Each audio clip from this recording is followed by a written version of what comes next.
dimineața, doamnelor, bună dimineața, domnilor! Bine v-am regăsit la subiectul zilei. V-am spus de aseară că vom începe subiectul zilei de astăzi cu un pic mai devreme, pentru că știți foarte bine, miercurea e o zi mai specială. Miercurea este ziua în care candidatul PSD Suceava pentru funcția de primar a Sucevei, domnul Dan Ioan Cușnir, intră la subiectul zilei. Și pentru că de la ora 9 este conferință de presă la primărie, îi oferim domniei sale posibilitatea unei întregi ore la dispoziție ca să spună ce îl doare și ce vrea să facă pentru Suceava. În această dimineață, cum vă spuneam, cu domnul Dan Cușnir, sunt sunt la primăria Sucevei. Bună dimineața, domnul Cușnir! Bună dimineața, domnule Chira, bună dimineața, Miuș Bucovina, bună dimineața, Suceava! Ce facem aici? De ce m-ați adus? În șantier? Unde m-ați adus? Domnule Chira, am fost împreună cu dumneavoastră și cu locuitorii acestui oraș în cartiere, ca să vedem efectele celor 16 ani de hegemonie a lui Ion Lungu în Suceava. Dar haideți să vedem locul de muncă al primarului. Dacă ar fi fost o administrație transparentă, am fi putut intra înăuntru și n-ar fi avut nimic de ascuns. Dar, din păcate, au multe de ascuns. Și haideți să începem cu pliantul de promovare al actualului primar. Ăsta nu a fost, l-ați furat? Nu l-ați furat, că nu i-a ascuns pliantul ăsta, nu? Pliantul de promovare împărțit prin oraș de către actualul primar. Și vedem aici, la marile realizări ale actualului primar, am oficiat peste 5.000 de cununii civile. Adică, dacă nu erau dumnealui, erau 4.000 sau 6.000.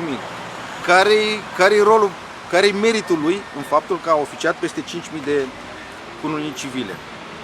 Dar haideți să intrăm puțin în problemă. A oficiat 5.000 de cununii civile. Pe unde se intră la starea civilă? De aici. Adică a intrat de 5.000 de ori pe această ușă și nu a văzut cum arată această scară? Domnule primar, ați intrat de 5.000 de ori pe aici și nu ați văzut cum arată această ușă? Pentru că nu avem voie să intrăm în primărie. Oamenii au lucruri de ascuns, noi nu avem nimic de ascuns, dar oamenii au de ascuns, primarul are de ascuns. Tinerii care își încep viața de cuplu în Suceava intră pe această ușă. După care urmează acest superb culoar. Ăsta de unde e? Că nu știu, nu-mi dau seama. Imediat după ușă se intră spre starea civilă. Da? Acest superb culoar, scările astea care coboară. Da, stați să vedem acolo, spune stare civilă. Da, zice cu stare civilă. Un petic de hârtie, cu o a spus invers. Așa, nu înțelegeam ce se întâmplă. Se merge la, Pe acest super culoar se merge spre starea civilă. După care se coboară aceste scări. Da. Practic e un peisaj frumos. Mireasa și mirile de-abia așteaptă să pătrundă pe aici. Știți cum e, căsătoria nu-i tot timpul în... După care, după ce frumos coboară scările, ajung la această ușă. Domnule Ion Lungu, de 5.000 de ori, de 5.000 de ori ați mers pe aici și nu vi s-a părut că ceva nu e în regulă? Unde este atenția la detalii? Uitați-vă un pic cum arată caloriferul. De acum sunt detalii prea mici pentru actualul primar, dar noi le vedem. Da, în primărie se lucrează, să știți, adică chiar primăria e în renovare. Trebuie să... Pe exterior. După ce ai trecut de această ușă, după ce mirele și mireasa, plini de iubire și de voioșie, trec de această ușă, ia priviți ce peisaj au înainte de oficierea căsătoriei. V-am zis că se lucrează, în primărie se lucrează, se modernizează, se anvelopează. Așa se oficiază cununiile în primărie. Dacă ar fi asta totul, dacă ar fi aceste aspecte singurele care sunt în neregulă la primăria Sucevei, am zice bine că restul funcționează cum trebuie. Dar să vedem cum funcționează relația cu cetățeanul. În mod normal am fi putut intra înăuntru să filmăm, dar pentru că nu există transparență, Așa arată biroul unic din Primăria Suceavei. Așa sunt depozitate dosarele sau așa. Noi înțelegem că e stare de necesitate. Vine prietenul domnului Ion Lungu. Așa sunt depozitate dosarele în Primăria Suceavei. Așa arată biroul unic. Și mai mult decât atât. Dacă vreți informații de la Primăria Suceavei, puteți să vi le luați de pe panoul cu informații. Așa arată biroul de informații a Primăriei Suceavei. Și întrebarea este, se putea mai mult? Se putea mai bine?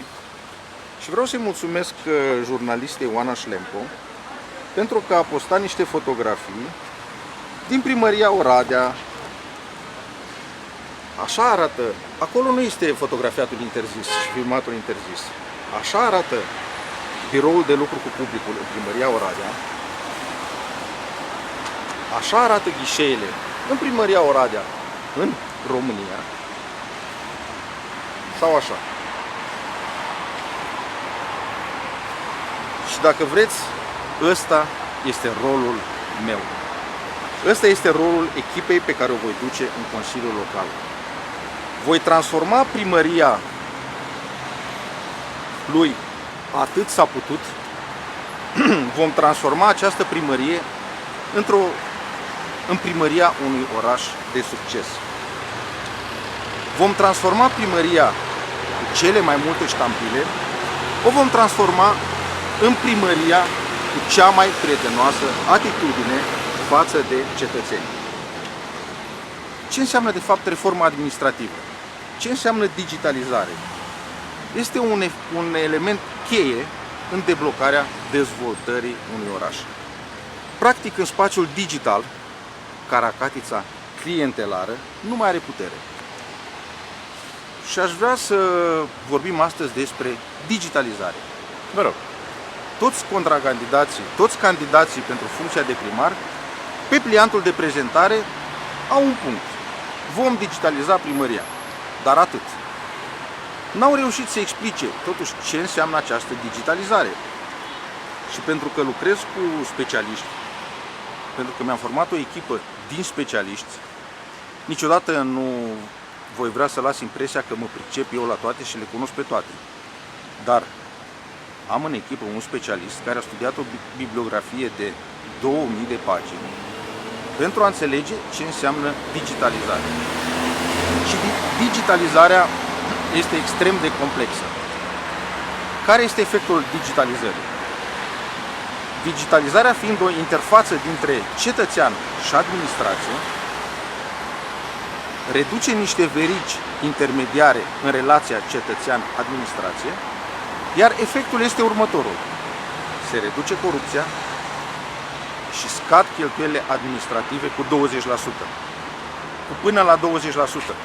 Nu o spun eu, o spun rapoartele Comisiei Europene.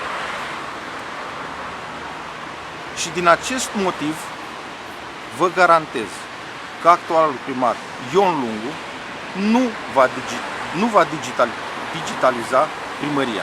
Dar de ce garantați? Pe ce vă bazați când spuneți că puteți garanta treaba asta? Pentru că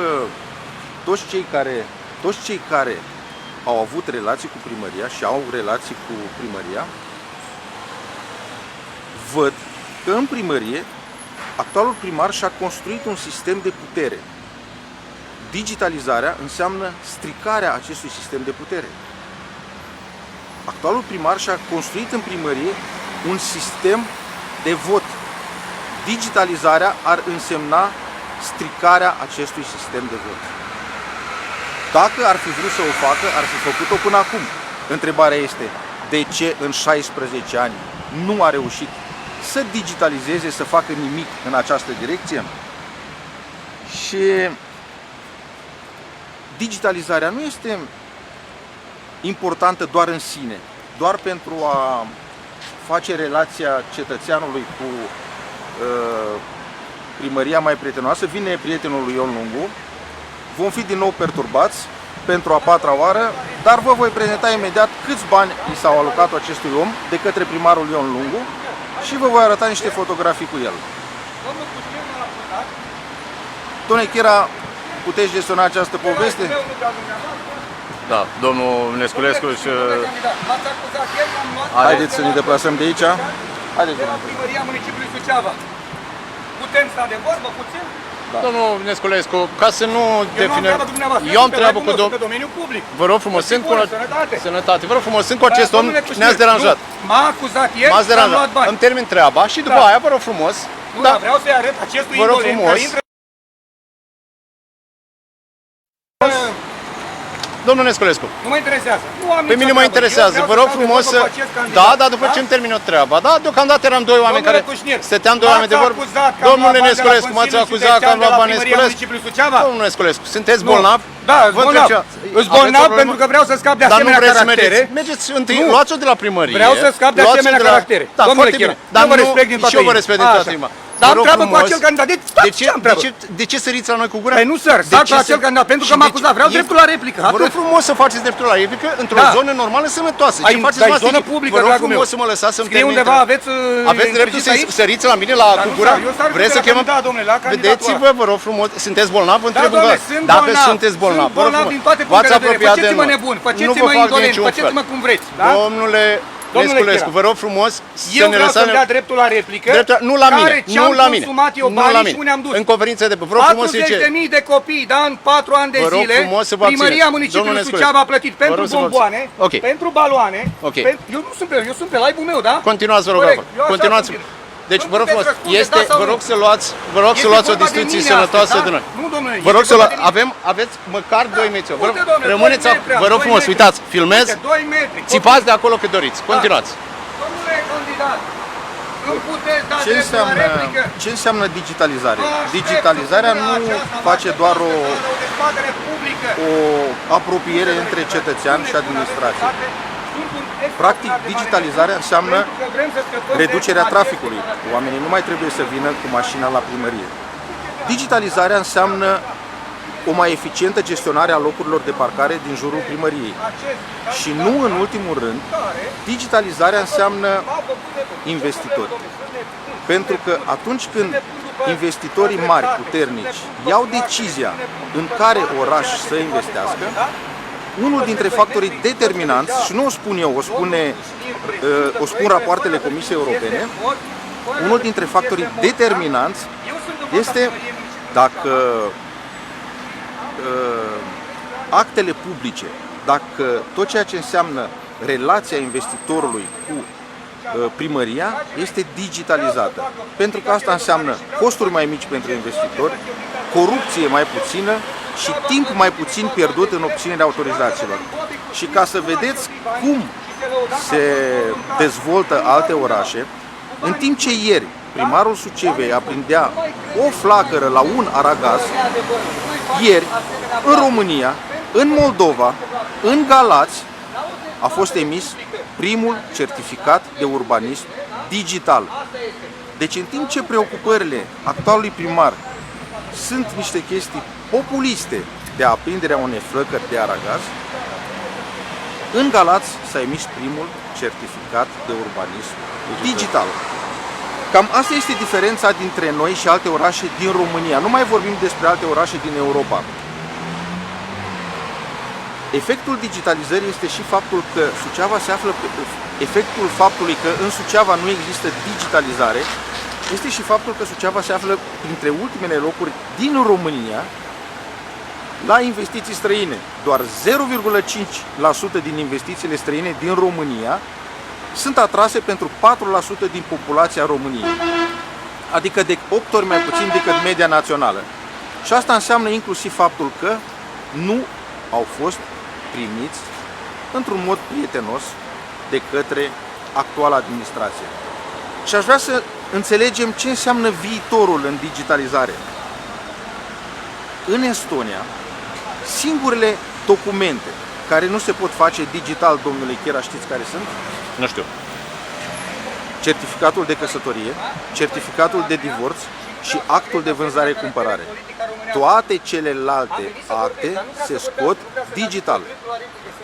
Asta este diferența dintre ceea ce ar trebui să facem noi în România și ce fac țările civilizate. Trebuie să ne uităm întotdeauna spre ceea ce fac cei mai dezvoltați decât noi. Și tot din rapoartele Comisiei Europene, dacă îmi permiteți, aș vrea să vă prezint. Există 4 etape de digitalizare. Digitalizarea în Europa a început în anul 1990. Și până în prezent, această evoluție a fost împărțită în 4 etape. Și din punctul de vedere, după standardele digitale ale Comisiei Europene, Suceava se află cu indulgență în anul 1999.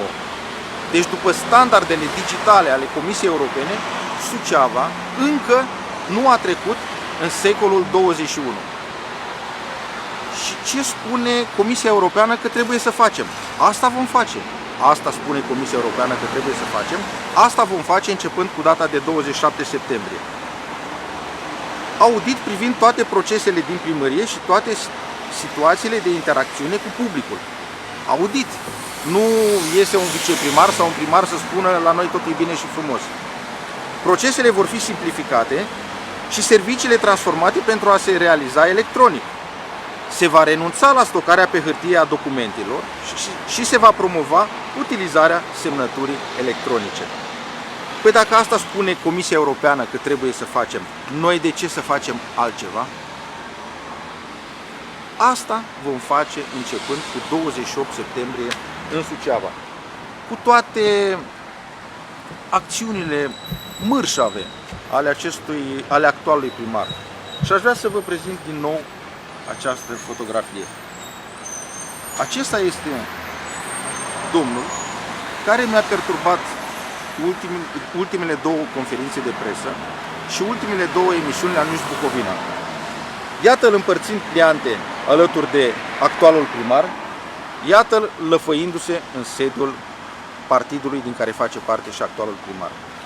Și pentru că nu mă feresc de întrebări și am responsabilitatea afirmațiilor pe care le fac, acest domn a fost goarna, trompeta tuturor meetingurilor organizate de către actualul primar în fața prefecturii, de către partidul actualului primar. Iar în ceea ce privește alocările de bani publici, sunt publice documentele prin care în anul 2017 i-au fost alocați 25.000 de lei de la Consiliul Județean, i-au fost alocați 15.000 de lei de la Primăria Sucevei și în anul 2018 încă 10.000 de lei de la Primăria Sucevei.